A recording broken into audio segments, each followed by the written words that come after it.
बुद्धवंदनेला आणि धम्मपठनाला सुरुवात करूयात. अरहं सम्मा संबुद्धो भगवा बुद्धं भगवन्तं अभिवादेमि. स्वाख्यातो भगवता धम्मो धम्मं नमस्सामि. सुपठिपन्नो भगवतो सावकसंघो संघं नमामि. ओकासवन्दामि भन्ते द्वारतयेनं कथं सब्बं अपराधं खमतु मे भन्ते.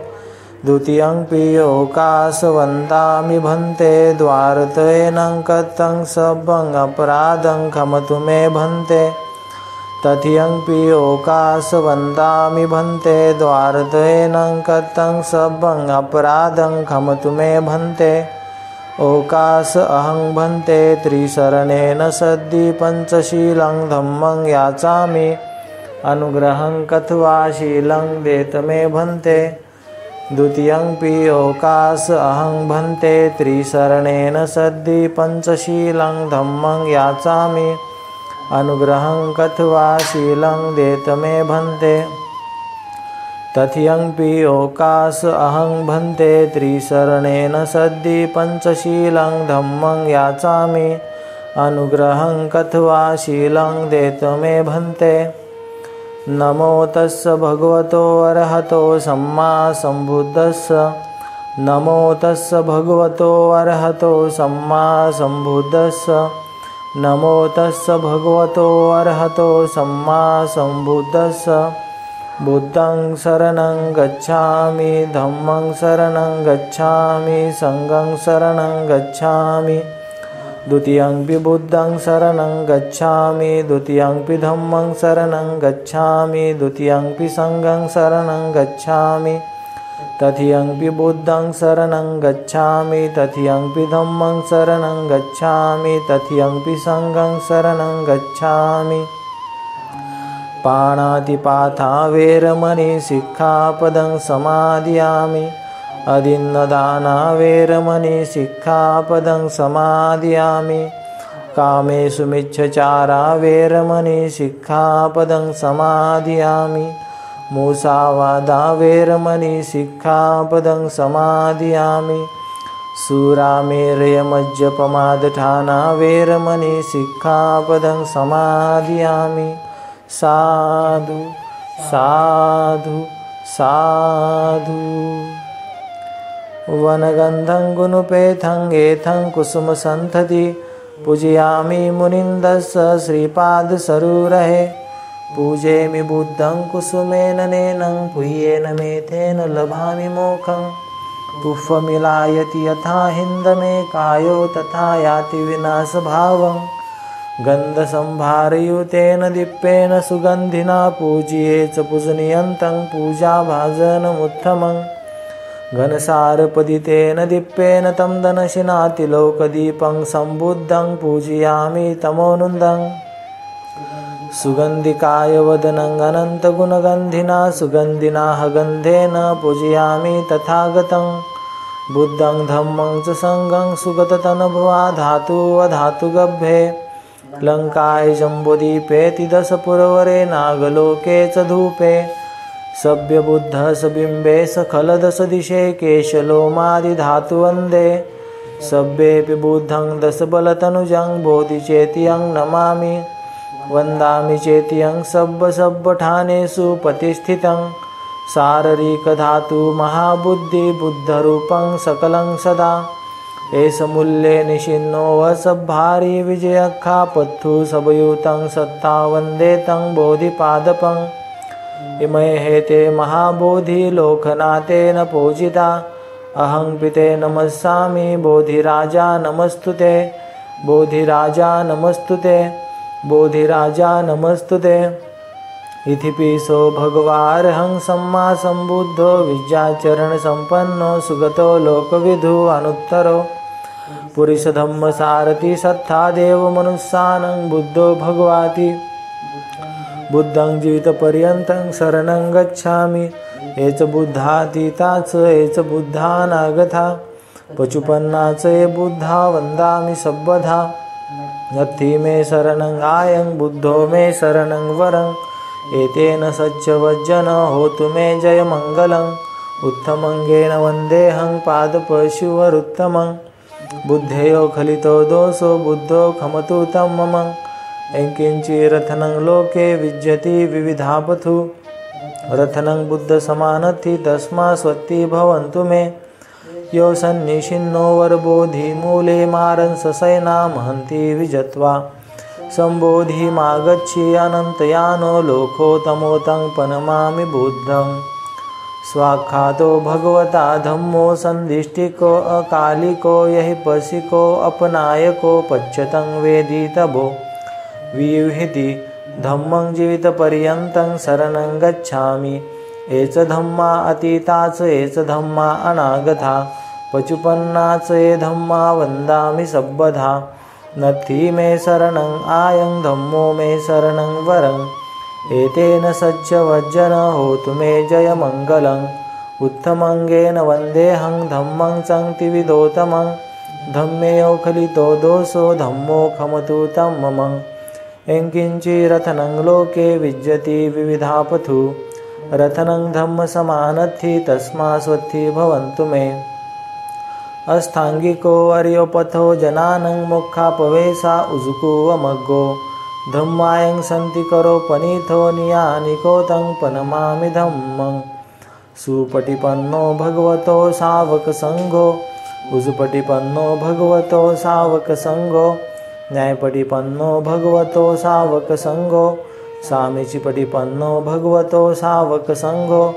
अधिदं चत्तारि पुरिसयुगानि अट्ठपुरिसपुग्गला एष भगवतो सावक संघो आहुनय्यो पाहुनय्यो दक्षिणय्यो अंजलिकरणियो अनुत्तरं पुय्यं खेतं लोकसाहति संघं जीवितपर्यन्तं शरणं गच्छामि एच संघा अतीताच एच संघा अनागता पचुपन्नाच ये संघा वन्दामि सब्बधा नत्थि मे शरणं आयं संघो मे शरणं वरं एतेन सच्चवज्जन होतु मे जय मंगलं उत्तमंगेन वन्देऽहं संघं संक्तिविदोतमं संज्ञेयो खलितो दोषो संघो खमतु तं मम एंकिंचिरथनं लोके विज्यति विविधापथु रथनं संघसमानथि तस्मा स्वत्ति भवन्तु मे संगो विशिद्धो वरदक्षिणीयो सन्तीन्द्रियो सब्बमलपहनियो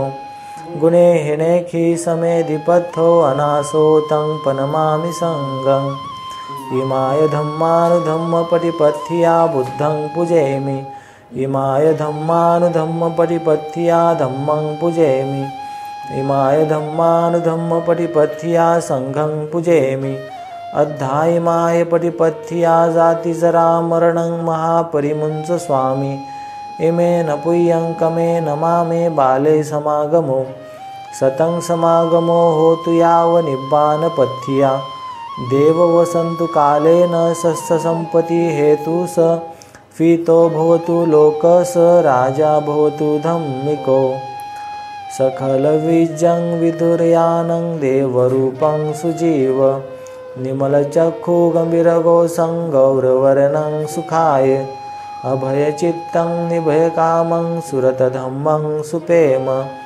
विरथरज्जं सुजननेत्रं भीमरावं सरामि भीमरावं सरामि भीमरावं सरामि दिव्यप्रभरत्नतु मे साधु वरदान्तु मे अद्य कुलभूषन्तु मे भीमराजा सकल विद्यापति ज्ञान सत्संगति शास्त्र शासनमति बुद्धि तेजा पंकजा नरवरा रत्न स्वजन उद्धरा भगवंत आमचाखरा भक्त काजा चौधार संघरी शास्त्र न धरिता करी कापलारी उरी रौद्र रूपा मुक्तिपथ कोण था जीर्ण स्मूर्ती जाळीता उजळिल्यांगतिका मार्गे साजा राष्ट्रघटनाकृती शोभते भारती महामानव बोलती स्वात्त संज्ञा शरणबुद्धासमे शरणधम्मासमे शरणसंघासमे भीमराजा भीमराजा भीमराजा। आज आपण पाहणार आहोत जग हे धम्मराज्य बनविणे। धम्माचे प्रयोजन काय याची भिन्न धर्मांनी भिन्न भिन्न उत्तरे दिली आहेत। माणसाला ईश्वर प्राप्तीच्या मार्गी लावून त्याला आपल्या आत्म्याच्या मोक्षाचे महत्त्व शिकविणे हे सामान्यतः वरील प्रश्नाला उत्तर येते। बहुतेक धर्म 3 प्रकारच्या राज्यसंबंधी बोलतात। एकाला स्वर्गाचे राज्य म्हणतात, दुसऱ्याला इहलोकीचे राज्य म्हणतात आणि तिसऱ्याला नरकाचे राज्य म्हणतात। असे म्हणतात की स्वर्ग राज्यात देवांचे शासन चालते, नरक राज्यात दुष्टांचे राज्य चालते। इहलोकीच्या राज्यासंबंधी वाद आहेत, ते सैतानाच्या मांडलिक तत्वाखाली चालते। त्याप्रमाणेच देवांचे सार्वभौमत्व त्यावर पसरलेले नसते, एक दिवस ते पसरले अशी अपेक्षा मात्र असते। काही धर्मांमध्ये स्वर्ग राज्य प्रत्यक्ष ईश्वरांच्या शासनाखाली असल्याने तेथे धर्मराज्य असते। इतर काही धर्मात स्वर्ग राज्य हे इहलोकी असत नाही, ते फक्त स्वर्गाचेच दुसरे नाव आहे। जो कोणी ईश्वर आणि त्याच्या प्रेषितावर श्रद्धा ठेवेल त्यालाच तेथे पोहोचता येते। स्वर्गलोकी पोहोचल्यावर त्या धर्मनिष्ठांना जीवनातील सर्व भोगविलास तेथे लाभतात। सर्व धर्म असे उपदेशितात की या स्वर्ग राज्याची प्राप्ती हे प्रत्येक माणसाचे साध्य असावे आणि ते कसे साधावे हे सांगणे त्या सर्व धर्माचे कार्य असावे। धर्माचा उद्देश काय याला भगवान बुद्धांचे उत्तर अगदी वेगळे होते। जीवनाचा उद्देश काहीतरी काल्पनिक स्वर्गाची प्राप्ती आहे असे त्यांनी लोकांना सांगितले नाही। त्यांचे म्हणणे असे की धर्माचे राज्य इहलोकीचे आहे आणि त्याची प्राप्ती धर्मशील आचरणानेच घडते। त्यांनी असे सांगितले की दुःख निराकरण्यासाठी प्रत्येक माणसाने दुसऱ्या माणसाशी धर्मानेच वागले पाहिजे आणि अशा व्यवहारानेच इहलोकी धर्मराज्य स्थापन केले पाहिजे। यामुळेच त्यांचा धर्म इतर धर्मापासून वेगळा पडतो। त्यांचा धर्म पंचशील, अष्टांगमार्ग आणि पारमिता यावर भर देतो। भगवान बुद्धांनी या त्रयीवरच आपला धर्म का आधारला? कारण जीवन मार्गाचे हे 3 घटक असून त्यांच्या योगानेच मनुष्य सदाचारी बनू शकतो। माणसाचे दुःख हे माणसातील अनुचित व्यवहाराचाच परिणाम आहे। हा अनुचित व्यवहार आणि त्यापासून उद्भवणारी दुःखे ही धर्मानेच नाहीशी होऊ शकतात। म्हणूनच धर्माने नुसता उपदेश करून भागणार नाही, तर त्याने माणसाला आपल्या व्यवहारात सदाचरणाची किती आवश्यकता आहे हे त्याच्या मनावर पूर्णपणे ठसविले पाहिजे। ही सदाचरणाची आवश्यकता माणसाच्या मनावर ठसविण्यासाठी धर्माला इतरही काही कार्य करावी लागतात असे ते म्हणाले। धर्माने माणसाला आचरणास योग्य कुशल कर्म कोणते हे ओळखण्याचे आणि त्या आधार आचरण करण्याचे शिकविले पाहिजे। धर्माने आचरणास अयोग्य अकुशल कर्म कोणते हे ओळखले पाहिजे आणि टाळण्याचे शिकविले पाहिजे। याशिवाय अतिशय महत्त्वपूर्ण असे मानलेले धम्माचे 2 उपदेश भगवान बुद्धांनी शिकविले।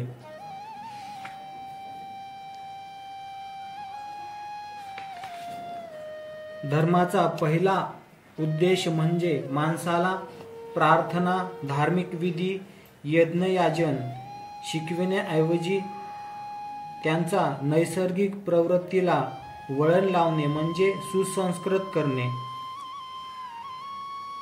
देवदाह सूत्रात जैन धर्माची चर्चा करताना भगवान बुद्धांनी हा उद्देश स्पष्ट केला आहे।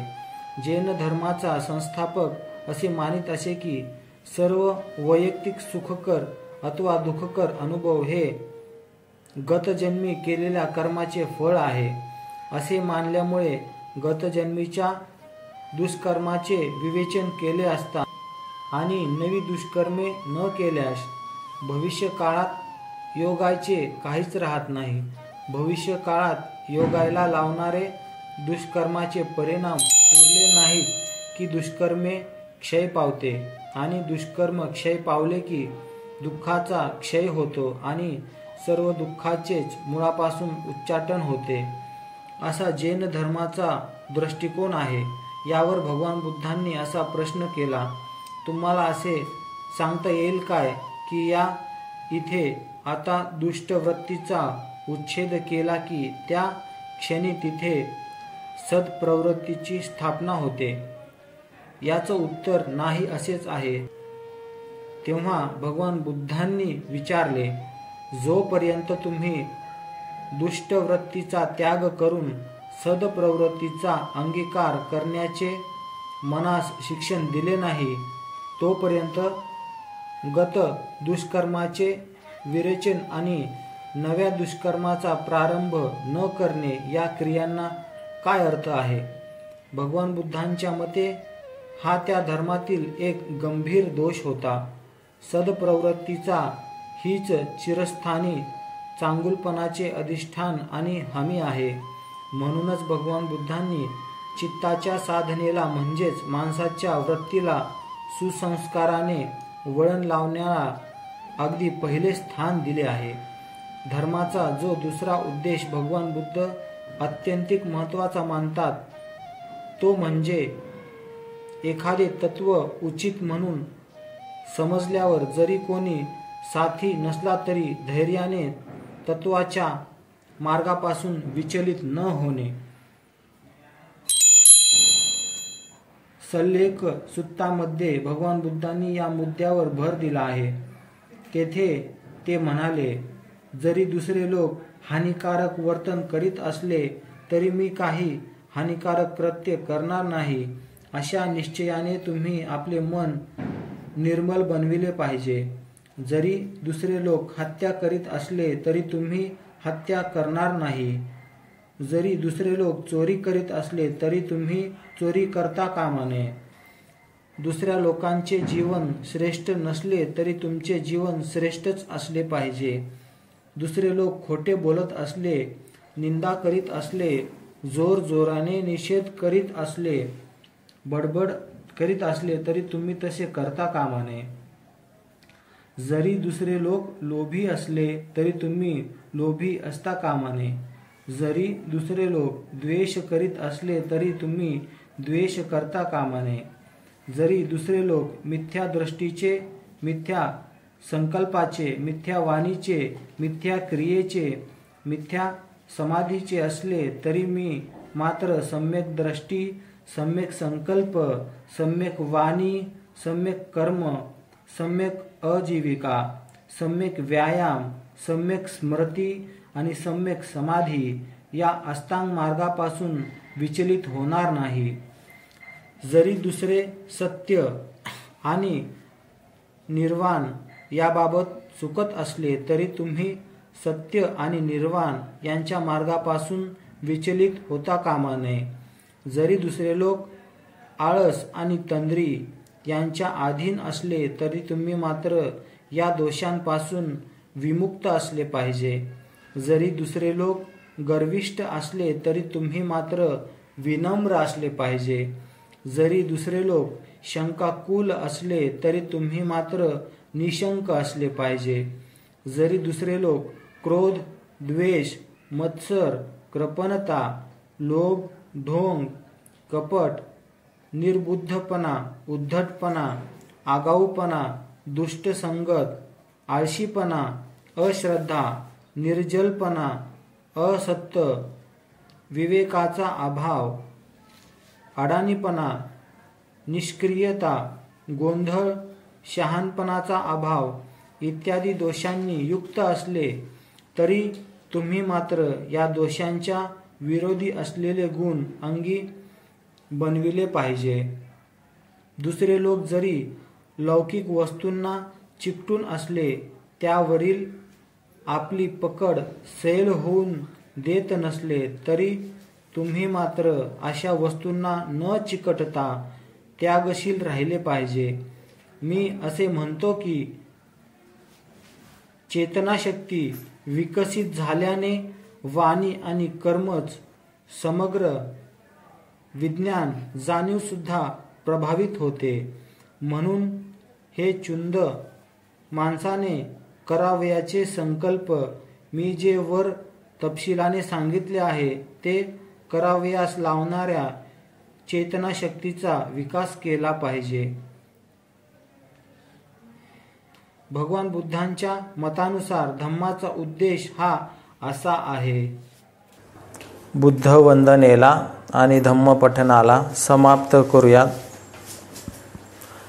सब पापस अकरणं कुशलस्य उपसंपदा सचित्त परियोदपनं एतं बुद्धानुशासनं धम्मं चरे सुचरितं नथं दुचरितं चरे धम्मचारी सुखं सेति अस्मि लोके परमिच नथावथा धम्मधरो यावता बहुभासति योच पंपी सुतवान धम्मकाये न पश्यति सवे धम्मधरो होति यो धम्म न भजति नथि मे शरणम आयम बुद्धो मे शरणम वरम एतेन सच्चवज्जेन होतु मे जयमंगलं नथि मे शरणं आयं धम्मो मे शरणं वरं